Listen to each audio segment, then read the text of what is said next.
Mutton கறி குழம்பு டேஸ்ட்டில் ஒரு காளான் குழம்பு எப்படி அருமையாக வீட்டில் செய்யலாம் அப்படிங்கிறத பார்க்கலாங்க. வீடியோக்குள்ளே போகிறதுக்கு முன்னாடி நம்ம சேனல்லேருந்து பாப்பா கிச்சனை சப்ஸ்கிரைப் பண்ணிவிட்டு கூடவே இருக்கிற பெல் ஐக்கானே கிளிக் பண்ணிக்கோங்க. இப்போ வாங்க இந்த ரெசிபி செய்ய ஆரம்பிச்சிடலாம். ஸ்டவ் ஆன் பண்ணிவிட்டு இது போல் ஒரு பேன் வச்சுக்கலாங்க. பேன் நல்லா சூடானதுக்கப்புறமா ஒரு ஸ்பூன் அளவு கடலெண்ணெய் சேர்த்துக்கலாம். எண்ணெய் நல்லா சூடாகட்டுங்க. அதுக்கு பிறகு 1 டீஸ்பூன் அளவு சோம்பு, 1 டீஸ்பூன் அளவு ஜீரகம், 1 ஏலக்காய், ஒரு சின்ன துண்டு பட்டை, 2 கிராம்பு, அரை டீஸ்பூன் அளவு மிளகு சேர்த்துக்கலாங்க. இந்த மசாலாக்களையெல்லாம் சேர்த்துட்டு ஸ்டவ்வை லோ ஃப்ளேமில் வச்சுட்டு நல்லா எண்ணெயில் பொரிஞ்சு வரட்டுங்க. நீங்கள் இது வறுக்கும்போது ரொம்ப ஹை ஃப்ளேமில் வச்சிடக்கூடாது, தீஞ்சிரும். இந்த அளவுக்கு வறுபட்டதுக்கப்புறமா 100 கிராம் அளவு சின்ன வெங்காயம், 10 பல் பூண்டு, இஞ்சி 2 துண்டு சின்ன சின்னதாக கட் பண்ணி வச்சுருக்கிறேங்க, அதெல்லாம் சேர்த்துக்கலாம்.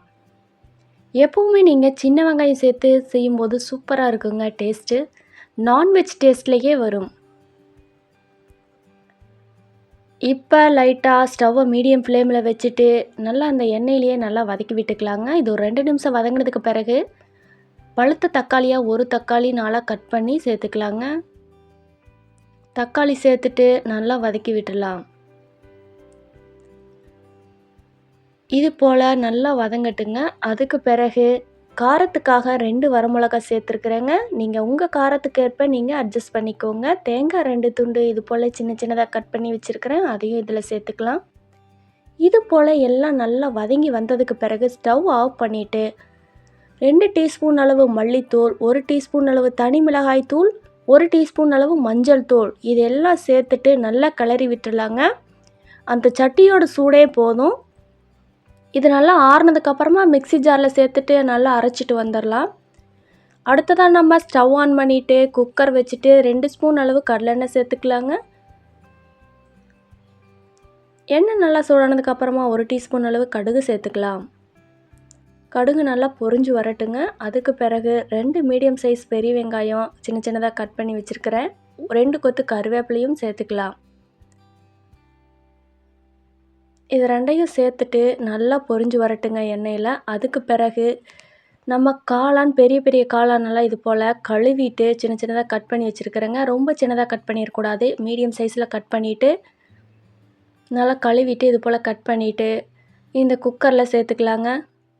குக்கரில் சேர்த்துட்டு நல்லா எண்ணெயில் சேர்த்து வதக்கி விடுங்க. இது ஒரு 2-3 நிமிஷம் நல்லா சுருங்கி வரட்டும் காளானெல்லாம். அதுக்கு பிறகு நம்ம அரைச்சி வச்ச மசாலாவை இதில் சேர்த்துக்கலாம். இது போல் எல்லா மசாலாக்களையும் சேர்த்துக்கலாங்க.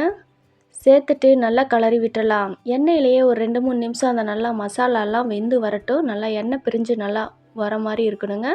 அந்த அளவுக்கு இது ஒரு 2 நிமிஷம் நல்லா வதங்கட்டும். மசாலா வதங்கிறதுக்காக கல்லுப்பு சேர்த்துக்கலாங்க. இது போல் நல்லா எண்ணெய் லைட்டாக பிரிஞ்சு வந்ததுக்கப்புறமா மிக்ஸி ஜாரையெல்லாம் கழுவிட்டு இதுலேயே சேர்த்துக்கலாங்க. இப்போ குழம்போட கன்சிஸ்டன்சி உங்களுக்கு எந்த மாதிரி வேணும், தண்ணி மாதிரி வேணுமா இல்லை கிரேவியாக வேணுமா, அதை பார்த்துட்டு உங்களுக்கு குழம்போட ஸ்ட்ரக்சருக்கு ஏற்ற மாதிரி நீங்கள் தண்ணி சேர்த்துக்கலாங்க. உப்பு காரம் எல்லாம் செக் பண்ணி பார்த்துக்கணுங்க. செக் பண்ணி பார்த்துட்டு நீங்கள் குக்கர் விசில் போட்டுட்டு 3 விசில் விட்டிங்கன்னா சாஃப்டாக வெந்து வந்துடுங்க. இதுவே நீங்கள் ஓப்பன் டைப்பில் போசியில் வச்சு செய்கிற மாதிரி இருந்தீங்க அப்படின்னாலும் ஒரு பேன் வச்சு நல்லா செஞ்சுக்கலாம். அதுலேயும் ரொம்ப டேஸ்ட்டாக இருக்கும். இப்போ நீங்கள் 3 விசில் வந்ததுக்கப்புறமா ப்ரெஷரெல்லாம் தானாக ரிலீஸ் ஆனதுக்கப்புறமா நம்மளோட மட்டன் கறி டேஸ்ட்டில் ஒரு காளான் குழம்பு சூப்பராக ரெடி ஆயிடுச்சுங்க. இந்த காளான் குழம்பு இட்லி, தோசை எல்லாத்துக்குமே சூப்பரான காம்பினேஷனாக இருக்கும். ஒயிட் ரைஸ் கூட சாப்பிட்றதுக்கும் ரொம்பவே நல்லாயிருக்கும். இதே போல் நீங்களும் வீட்டில் ட்ரை பண்ணி பார்த்துட்டு எப்படி இருந்துச்சுன்னு சொல்லி மறக்காமல் உங்கள் கமெண்ட்டை தெரிவிங்க.